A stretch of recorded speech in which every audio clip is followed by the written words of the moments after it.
I guess it's time to talk about Kevin Feige's new cinematic bowel movement, Ant-Man and the Wasp: Quantimania. Connor, what happens in this quote-unquote movie? Ant-Man, the Wasp, Janet and Hank, and Scott's daughter Cassie are sucked into a device that Cassie made somehow that can transmit to the quantum realm.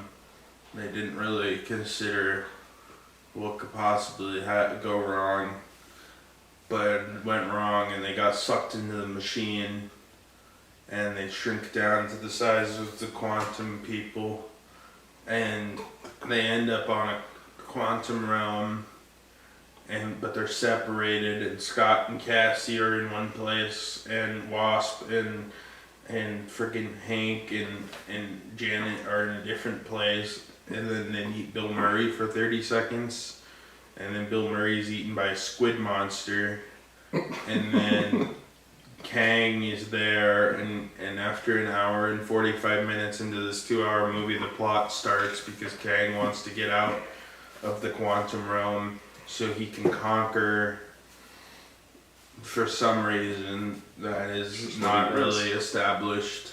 It's just what he does. And Scott beats the shit out of Kang without much trouble. And then they get out of the quantum realm and live happily ever after, but are worried that maybe Kang will come back because now he has all of his he has a super suit, like in The Incredibles, like Sam Jackson in The Incredibles. He got his super suit, and now that he has a super suit, he's the most powerful villain that Marvel has ever seen, of course. And he wants to destroy the timelines because the timelines are bad for some reason. The other timelines are bad. There's so many timelines and he's upset about it, so he wants to kill trillions of people, as Michelle Pfeiffer says. And once he can kill trillions of people, he can conquer the multiverse. So Aiden, what did you think of Ant-Man and the Wasp: Quantumania? This movie's fucking dog, dude. I was looking this movie up this morning and I figured out the man who wrote this was a staff writer for Rick and Morty, and it shows. Yeah. Because this is a prolonged Rick and Morty episode, live action. Also, he's writing the new Avengers movie, Kang Dynasty, so... Wow. I'm sure that'll turn out great. Prepare for that.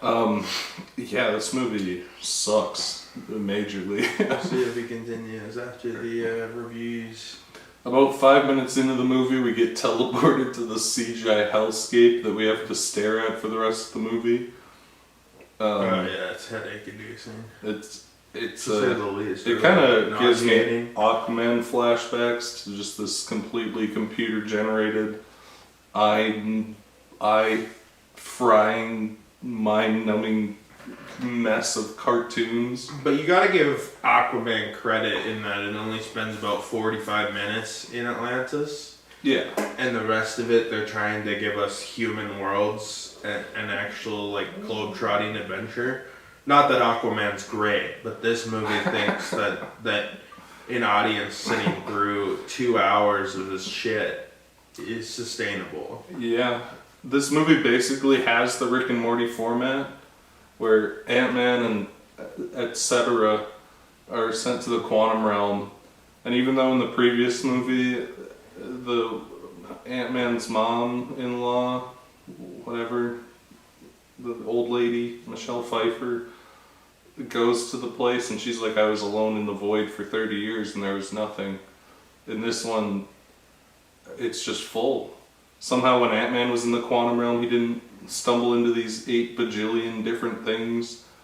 And the entire first hour of the movie is just the first half of a Rick and Morty episode where they go to a planet and they meet weird people.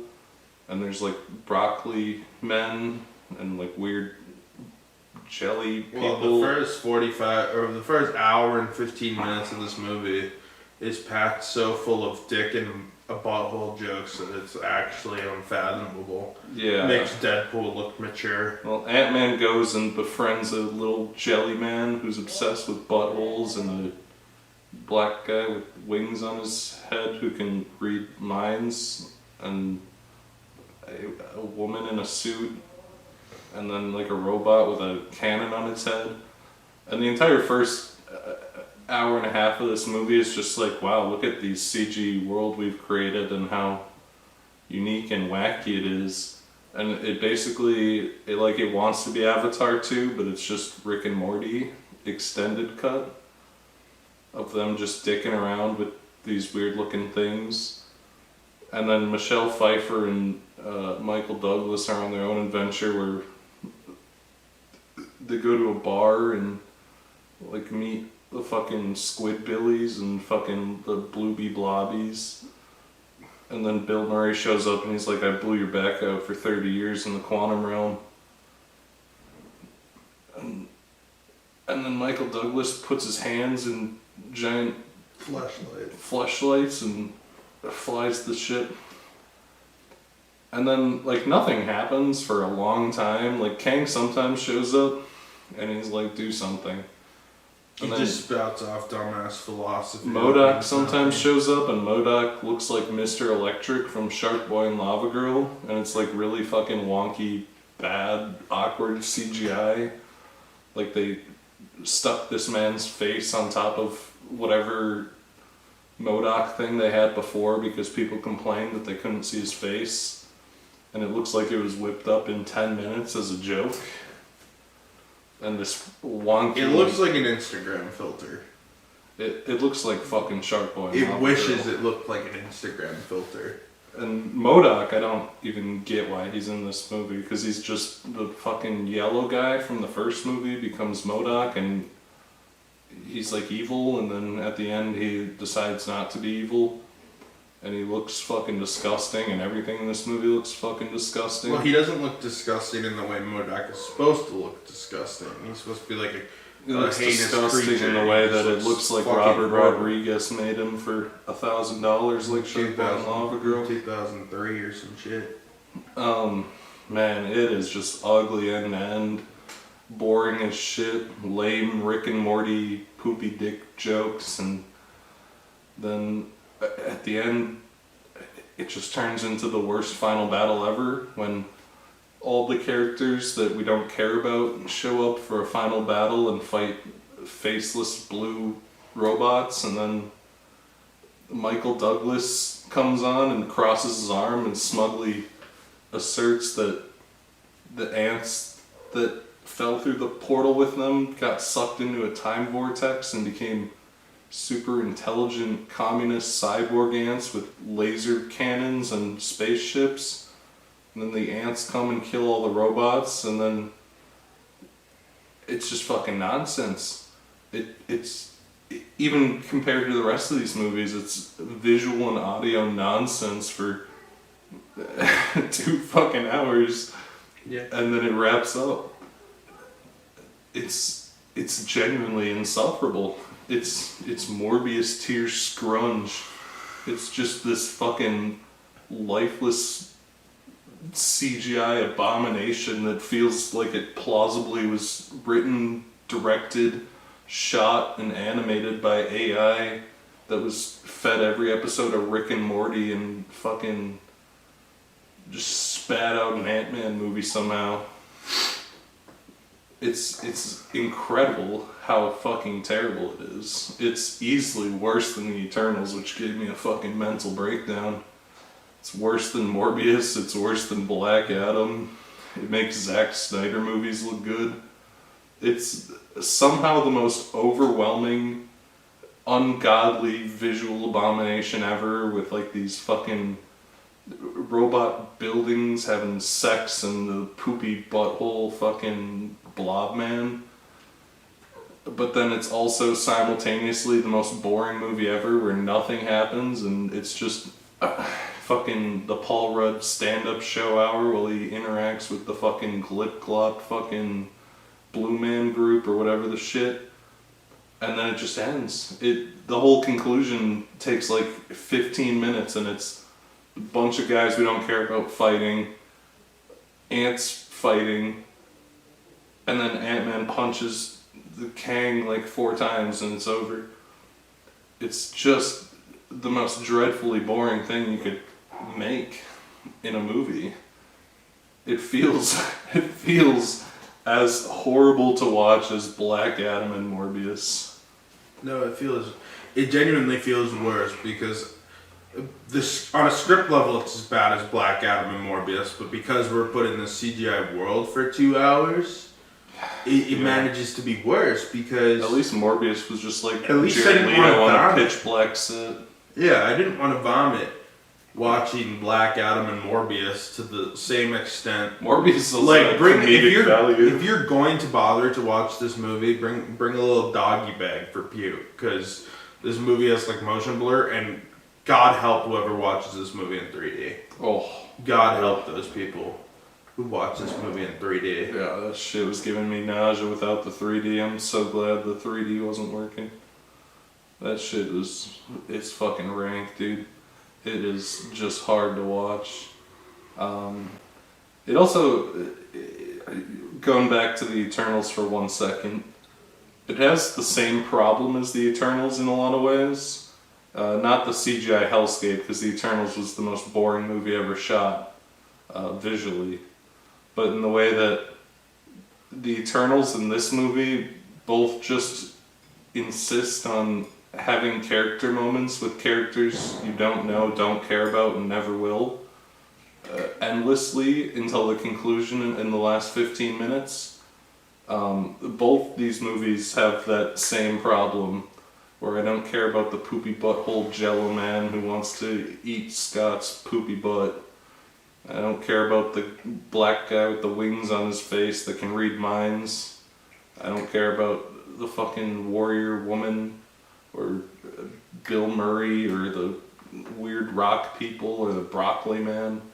But the movie insists upon giving all of these things ample screen time to develop them for when they get shot by robots in the end scene, before the ants show up with laser cannons and spaceships. I don't care. I don't want to see it. I don't care. Get on with it. That's like the ultimate summation of the movie. I don't care, get on with it. And then the post-credits scene is just a teaser for Loki season 2. And like, imagine showing up to this movie, having thunk you could skip the shitty Disney TV shows, Disney Plus shows, and then at the end you see fucking Loki alive and well standing around with Owen Wilson. In the 1930s, mind you. It'd be so fucking confusing. There's not even any context for it. The movie just cuts to Loki standing there. The with TV Owen shows, Wilson. call me crazy, but I don't think the TV shows on your stupid subscription service should be a prerequisite to watch a major movie in the franchise. So the fact that we're seeing Kang in the 1920s, This movie, being frickin' Nikola Tesla in an alternate universe with Loki, who was supposed to die in Infinity War, and Owen Wilson is for some reason here too. Like, if I hadn't seen Loki, I'd be so fucking confused. yeah, it's really strange. Like grandma watching this movie after she had 6 fucking heart attacks trying to have her Alzheimer-ridden brain comprehend what she's watching, and then that's just the icing on the cake. This movie kind of feels like a cope because nobody watched or cared about Loki. Because this movie exists to establish Kang a second time and just re-establish him from the ground up and re-establish everything that was established for him in Loki. That's true. And it's like, they made Loki with the intention of it being like the introduction to Kang, and nobody cared and nobody watched it. And they're like, shit, I guess we have to make a movie that does the exact same thing again so people don't get lost. It's really fucking weird. It's just a weird decision. Loki's existence was a weird decision put in the context of this movie existing.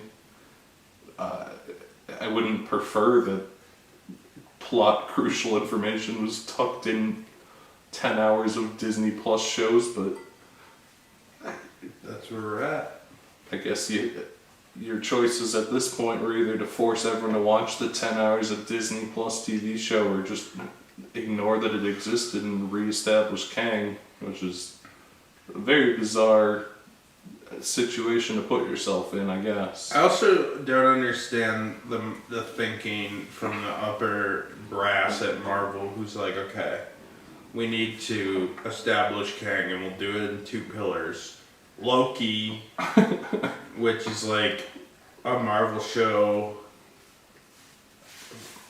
Like, okay, we're gonna establish them in Loki for some reason, and then where else could we establish our new big bad but the comedy heist series Ant-Man? That's no longer a comedy heist series. It's no longer a comedy heist series. It's just a shitty Rick and Morty episode. This is a 2-hour end credit scene. There's no real consequence. Yeah. Also, Kang is the villain for the next, 8 movies. Yeah. And he got his ass beat by Ant-Man. And we have to take him seriously going up against fucking a literal god. Well, there's supposed to Captain Marvel. There's supposed to be a triangle, you know, where there's Kang, the Conqueror, the one we see in this movie, who's the ultimate bad guy. And then there's the Council of Kangs we see in the first end credits scene, like Raman Tut, the Kang of Egypt, and then the Avengers, and they're seemingly gonna get in some sort of 3-way war, because the Kangs don't fuck with Kang, so either the Kangs are gonna team up with the Avengers, which will make it even more ridiculous that Kang is any sort of a threat after being beat down by Ant-Man, or there's gonna be some sort of 3-way war, but Kang is the main villain they want to kill. And Kang got his ass beat by a bunch of ants and Ant-Man.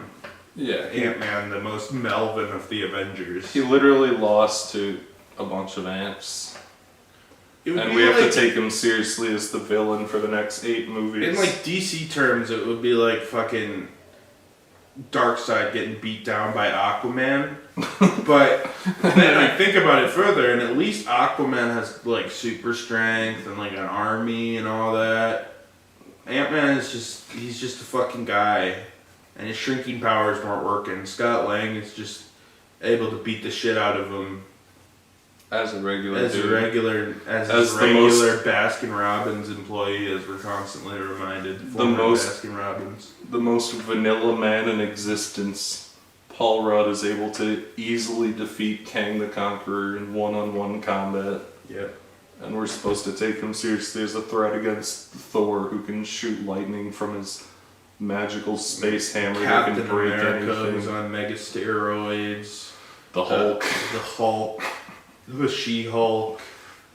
Miss Marvel. Captain Iron Marvel. Man, the other Captain Marvel. Black Panther. Shuri and the Wakanda people. The Guardians of the Galaxy. At least the Guardians of the Galaxy are mostly regular people, or slightly above regular people. Spider-Man is gonna be there. Oh yeah. Can't leave him. And it's a multiverse story, so probably 3 Spider-Mans, because you gotta do anything to get the audience in. Yeah. Oh, yeah, it's gonna be a shit show. It's gonna be a fucking shit show, dude. Yeah, yep. It's bad, dude. It's real bad. It's some fucking scum shit. The best thing I can say about the movie is that every time MODOK was on screen, I started uncontrollably laughing because he looked so terrible. Yeah. That's the only comedic value in this movie. Marvel wasn't exactly trying to prove the critics of their recent VFX wrong with this one. That wasn't their goal. This movie kind of also has all the problems that people have been complaining about with Marvel for the last few years. Yeah. Nonsense plot that serves as nothing but an excuse to start setting up more plots. Terrible CGI and action. Annoying quips constantly. It's highly deviating from the source material. Despite it's just the fucking. It's just the culmination of all the fucking issues that the Marvel Cinematic Universe has had lately. Marvel in the first 3 phases managed to change the source material mostly for the better. That is not something I can say about phase 4 or 5. I can't believe So we've far. gone through phase 4. It doesn't even feel like there was a phase. It's the longest phase. It actually has more screen time than the first 3 phases combined because of all the TV series. And the Yeah, fact no, that they but it did doesn't 10 feel like anything's happened. It's Nothing just a did bunch of happen. the phase 4 is just a bunch of random disconnected plots that are all about the multiverse, but all about different multiverse stories that are unconnected in any way. And that's the only connection, and they don't build up to anything. Spider-Man has his multi-dimensional story that's completely self-contained Which from is Loki's done through multi. fucking magic. Loki's is like sci-fi multiverse shenanigans. Doctor Strange uses the Darkhold and shit to get through the multiverse without the wand. Everyone has their own completely well, separate multiverse Doctor stories. Strange is able to transfer because America Chavez can magically go through the multiverse for some reason. And Wanda, in that same movie, also has a different multiverse travel technique where she can possess the bodies of herself from alternate universes. So we're literally talking about like a dozen established ways to travel through the multiverse. So who you know, like, whatever. You'd think that these movies It's a good would thing they connect wrote in out some way. Scarlet Witch because Scarlet Witch is very OP as well, especially by Doctor Strange. Oh, and Doctor Strange? You think Doctor Strange can beat Kang? Because Kang, without his special time, what is special? What makes Kang strong? He doesn't have the Infinity Gauntlet. He has the thing. It's a time machine. And He has the time machine. Okay. But then the time machine gets fucked up, and he's literally the most biggest fucking piece of shit loser ever. he has a He's super got the suit that super lets him suit. shoot lasers. So let's I say the guess. super suit puts him on par with Iron Man. Iron Man. Why can't Doctor Strange just stand like 25 feet back and start shooting lasers at him and put him into a pocket dimension away from his time travel Like use machine magic and to he's fucked? explode his heart. It's not like Thanos, who has the magic Infinity Gauntlet, which is literally the most OP weapon in cinema history. Like the Infinity Gauntlet is just a magical gauntlet that can do whatever. I'm Because still there's time and reality and all that. So the gauntlet, and one of the 5 pillars of the gauntlet's power, is able to do all of Kang's powers. The Time Stone. yeah. And when, yeah, so... Yeah. I can't fathom how we're supposed to take Kang seriously in the same way we take Thanos seriously. Also on a motivational level, it doesn't, they're not really on par. But I guess I'll get to that once you pass it to me more. Yeah. Yeah. I'm just kind of blown away that the Phase 4 has a movie where Doctor Strange causes multiverse shenanigans for Spider-Man, and then Doctor Strange has a movie like 6 months later about the multiverse that has nothing to do with that previous multiverse experience. Right. It's very strange, and this movie is a very something start to Phase 5. Anyway, I'll finally pass it to you. Yeah, what a movie. What a movie. Connor, what'd you think of the Ant-Man? Ant-Man is possibly the worst Marvel movie ever, and I'm not talking about just MCU. I'm also talking like Morbius, Ghost Rider, Spirit of Vengeance, Blade 3. They're real stinkers. The Amazing Spider-Man movies look fucking amazing compared to this movie. Because this movie falls in a lot of the traps of Amazing Spider-Man 2. Where it's just supposed to set up shit. The whole point of the movie is just to set shit up. There's no actual point for this movie to exist outside of setting shit up. That's why this movie feels like a 2-hour end credits scene. But let's talk about another pivotal problem. The characters. Now, I'm not just referring to the new characters which were all lame and bland and under-established. That is to be implied. But I'm talking about the fact that our main 5 characters, Hank, Janet, Scott, Cassie, and Hope, all have nothing to do in the movie. They're just kind of there, walking around. The most important thing is Michelle Pfeiffer's Janet. She's the only one of the 5 that puts out a decent performance. The other ones are fucking horrible in the movie. But Michelle Pfeiffer helped Kang fix his time machine when he's outcasted by the other Kangs. And that she's the only one that's plot relevant at all. And she's the only one that puts in a halfway good performance. Although I still laughed out loud at a couple points when she said, "You'll kill trillions of people, Kang." Dude, Why would Kang kill trillions of people? What's his motivation? You know? he wants to beat the You other wasted. Kangs. He's the Kangiest Kang. Can we talk about Avengers: Age of Ultron for a second? You Okay, wasted Ultron on the terrible movie, and you nerfed him to be shitty. But at least he kind of had a motivation, you know? This is Avengers' worst villain. Because Loki was kind of cool, even though the Avengers is a shitty movie. Ultron is a cool idea, even though it was a shitty movie.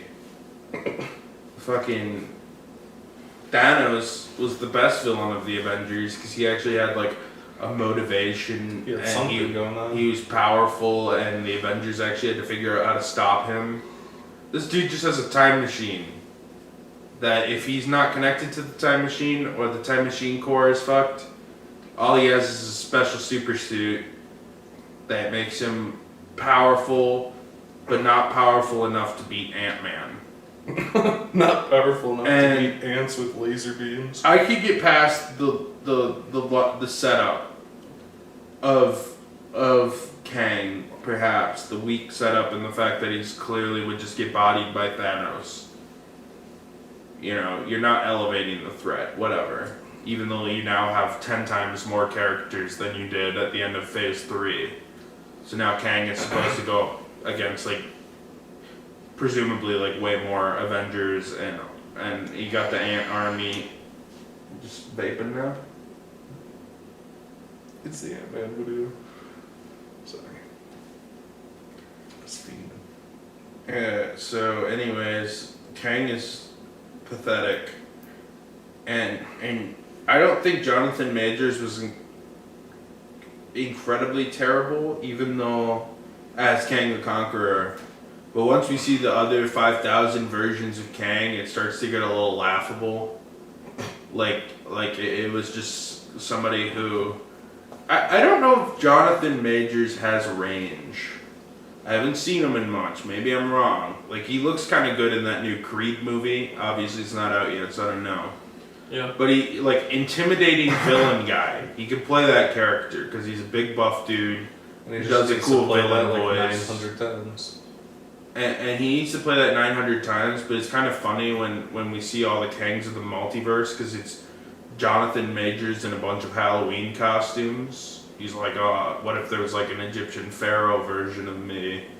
And like a mini version of me. It was like 3 feet Blackface tall. version of me. Yeah, and then they put Jonathan Majors in blackface.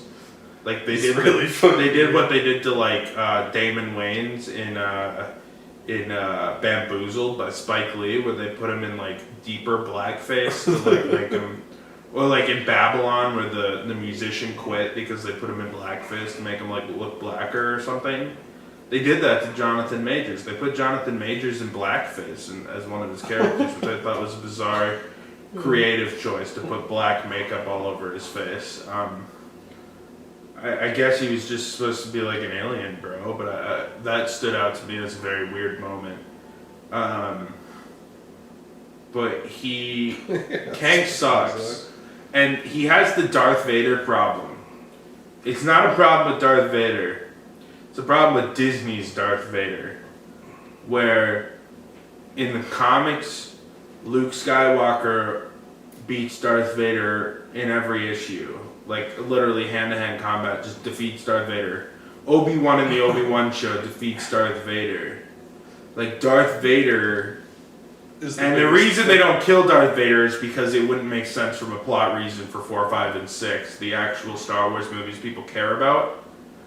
So Ant-Man couldn't kill Kang in this one, but he had to humble and defeat our main villain for the next franchise. Imagine if in the Avengers, Thanos showed up at the end, got beat down by the original 6 Avengers. He got beat down by Jeremy Renner. He got beat down by Jeremy Renner alone. And then he said, well, next movie, when I have to fight all the Avengers, I'm going to be inexplicably more powerful. That's what this movie is trying to make us assume. That power-wise, probably, I would assume someone on the lower tier of the Avengers. I know he can shrink, but the Ant-Man, at least in the comics, his power is, even when he's shrunk, he's as strong as a normal man. Which is a pretty powerful power against like normal people, I guess. He can go really small and throw you around like a normal man. But when you consider the fact that he just beat Kang with the power of a normal man, he doesn't have super strength. Yeah, and his suit's malfunctioning at the time, so he's just a regular size. He's literally just a regular man who got fired from Baskin Robbins, as this movie cringily reminds us 500 times. He's and the scene where there's like a million Ant-Mans, that made me want to vomit. That was pretty hard to watch. Paul Rudd is the most average human ever created, and he can beat Kang with ease. No one but Michelle Pfeiffer even gave a good performance. It was shot like shit. So right there, they Darth Vader the villain, where Kang is now no longer threatening at all. Good job, Marvel. He lost to Mr. Electric, 100 Ants, and a fucking Paul Rudd. Mr. Electric, Ants, and Paul Rudd. It was pretty embarrassing. But on top of that, basically everything you said, the movie's puke-worthy. The movie meanders for an hour and 15 minutes. Somehow this movie felt like it was 4 hours long while watching it, and yet it also felt rushed. Like they couldn't possibly... They were fitting so much into the movie, they kind of forgot to bother with character development or anything. Ant-Man, the titular character, his entire motivation... He's such a two-dimensional character. The only thing he wants is for his daughter to be okay, which is understandable. But he is so fucking two-dimensional. Marvel's just like, we don't have to bother writing Ant-Man a character because all we have to do is say, I don't want my daughter to die. And the Wasp, fuck off if you think she is a character. Hank Pym, all he does is shoves his hand in giant fleshlights and is like, you got dicked down by Bill Murray? Because his movie is commands the army of robot ants. He commands the armies of robot ants. Very strange plot element. This movie might genuinely be the worst Marvel movie, and I honestly, not only, movies start at the script, and when they wrote out this script, they thought, yeah, I'll put $150 million, well, probably more these days, Marvel. I'll put $220 million towards that. That seems sensible. This movie literally has the same format as Rick and Morty. It does. The first 2/3 is wasting time looking at goofy dick and poopy joke aliens. And then the last third is an action scene that just ends. Well, with the status quo restored. Rather than actually bothering to build an interesting and intriguing world like you see in good sci-fi franchises, there's a couple types of sci-fi. There's cheap sci-fi, which can't afford to do anything but throw some men in spacesuits. It has my respect. You're doing what you can. Most of the time it sucks, but you're doing what you can. Then you got something like Star Wars or Star Trek, where you're making all these unique races and unique planets and unique worlds. And at least in the good Star Wars and Star Trek, it's usually pretty well thought out, where you have like a lore behind it and like a reason for these to be here. And then there's sci-fi like this and like Valerian and the City of 1,000 Planets, where they just said, concept artists, we need 250 creatures in this movie, and we need you to draw funny plants to put in the background. And the concept artists were working their ass off to create this world. And then on a story writing team, Peyton Reed and Rick and Morty guy just said, good enough, we got cool looking characters. Jumble all these characters together. They can do whatever. They'll just be here. But There's the no- writing team, to make good sci-fi like Star Wars or Star Trek at its peak, you also have to marry that with good writing that establishes this world and establishes the characters. But all of the characters, including our protagonists, are so two-dimensional. It's clear they didn't put thought into Jelly Monster, except to make a couple jokes about how he wants a butthole. They didn't put any thoughts into Broccoli Man. The They didn't put robot with thoughts the into the laser eye. squid that eats Bill Murray. There's no thought behind this Buildings shit. that have sex with each other. And then like MODOK, I think my theory, I'm sure the concept artists at Marvel are underpaid and had to turn in like 20 designs a day, otherwise they'd lose a finger or something like that. So I think MODOK was a prank on the concept art department. They came back and said, we didn't like what you did with MODOK because the fans want to see his face. And then the concept art department's like, here's our idea. You literally just put the guy's face on it. and for some reason, Peyton Reed, the director, who most likely had most of the say in the designs that were in the movie, if we look at directors' roles typically, I'm sure Feige had a hand in it too. But Peyton Reed said, yeah. He says, yeah, we need Mr. That Electric looks in good. this movie. We need Mr. Electric from the Incredible, or from fucking Shark Boy and Lava Girl. Also, one thing I don't get, this whole world is just a jumble of aliens and whatever the fuck that don't look like they should exist together. Right. And then Bill Murray's just there, and he's just a guy. Right, well, they kind of do the Marvel, well, it's kind of the Star Wars problem, where this is a problem with Star Wars. Well, typically background characters in Star Wars aren't, but if the aliens that have like legitimate speaking roles and any sort of impact on the plot, like Bill Murray, who's an exposition machine and then dies, he's a human. Then you got the dude who can read minds, who's just a human that his head closed sometimes when he reads minds. And then you got Barbarian Woman. Like our three main quantum characters, besides Jelly Belly and are just humans. Yeah, they're just... Like you make all these creative designs. I understand from a real life standpoint, and if the movie wasn't terrible, I could get past it, why Bill Murray doesn't want to be in prosthetics because he's old and just here for a paycheck. So I'm not mad at Marvel for having to do that workaround. But why couldn't you make like a cool like alien that has like a glowing head and reads minds? You have like 2,000 alien designs in this movie. Like you'd think you'd be able to. It's always, Do every something. scene in this movie is distracting because of the fucking creatures. Like when Bill Murray's giving important plot exposition, there's like this weird tentacle thing bobbing in the background. Right. And then like when the barbarian lady's giving exposition, there's like this gigantic fucking robot with a laser beam head in the background. And it just like draws all of your attention away that there's all this just crap going on. Also, Bill Murray's the type of exposition machine, and given the fact that he's Michelle Pfeiffer's ex-lover, the implication would probably be that Bill Murray would go on the adventure with them and probably betray them in the third act type of thing.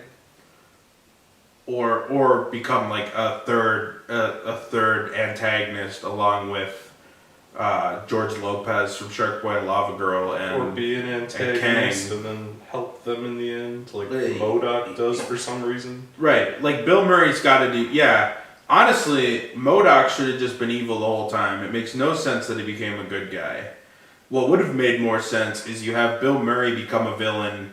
And then ultimately, you know, he's kind of a slimy dude. Maybe he Lando's it, where he wants to protect his people at first, but then he says Michelle Pfeiffer and the Ant-Man inspired us to take back our world or something. Like, you would think Bill Murray would have a more pivotal role, but they just didn't want to pay for Bill Murray, so he just shows up to spout exposition for 2 minutes and say he banged Michelle Pfeiffer and then get eaten by a giant squid. And despite being in the movie for 3 minutes, he has a character poster. He does. He's the top 6th billed. character poster, or 7th. Like the Ant-Man, the 5 Ant-Men, Kang, and fucking Bill Murray have character posters. Like they've marketed this movie behind Bill Murray. And also, he's in after, every trailer. He's a top build.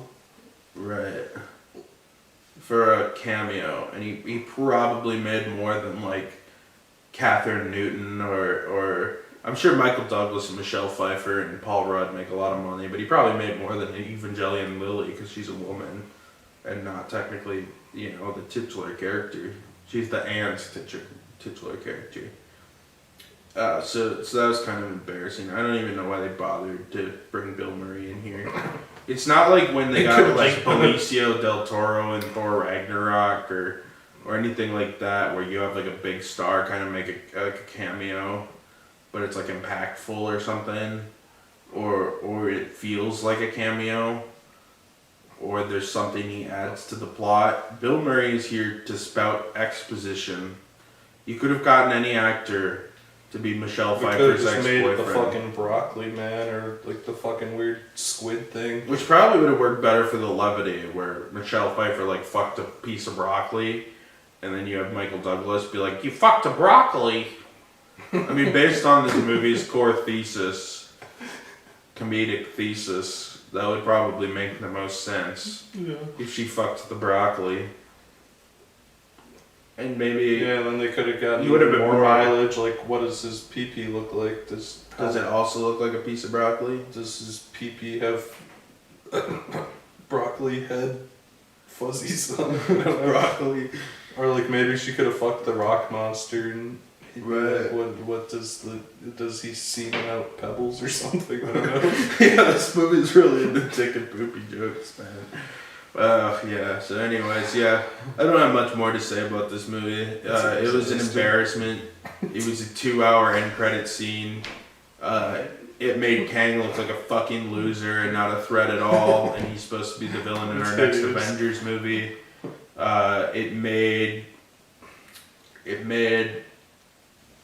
all the main characters look pointless in their own movie. There's no story here. There's nothing. It's genuinely, I'm trying to think back and like, if I had to watch this or Morbius, I would definitely pick Morbius. But then you start to think towards other ones like Ghost Rider Spirit of Vengeance, which I just watched. Like if I had to pop one in the Blu-ray player and watch it right now for genuine enjoyment, I think I'd pick Ghost Rider. Ghost Rider is at least a movie with a plot. Right. You know? it's kind of hard to crawl. Daredevil with Ben Affleck is garbage, but at least it has a plot. Yeah, and Ben Affleck Daredevil has comedic value.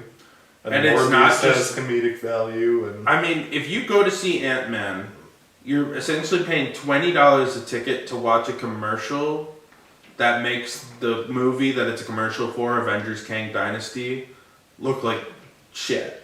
Like, I'm not excited for Kang Dynasty. They're like, this is the team. And then if you wait through the credits, you get a commercial for a Disney Plus TV show that you had to watch the first season of to understand this movie. Yep. So why don't you get your Disney Plus? It's a commercial. This movie's a fucking commercial. A really bad commercial. A really long and bad commercial. A really long, nauseating, horny, hideous, unfunny, bad, embarrassing for everyone involved commercial. Yeah. And I feel good. This is the most recent movie I've watched is Ant-Man and the Wasp Quantumania. And whatever movie I watch next is probably going to get a more favorable review than it deserves, just because. If we watched these movies the other way around and watched Knock at the Cabin first, I would have given it a 5 easy. I would have given it a 5. We were talking about this. We're like, the bias of being subject to Ant-Man and the Wasp Quantumania. Like, even like in retrospect, I want to change my review of Knock at the Cabin to be more favorable. Because it actually is a movie, which is something I can't say about Ant-Man and the Wasp Quantumania. So Aiden, would you recommend Ant-Man and the Wasp Quantumania? Absolutely, God fucking hell no. This is the most embarrassing Marvel movie yet. And I can't believe Kevin Feige gave an interview like 2 days ago about how superhero fatigue would never happen.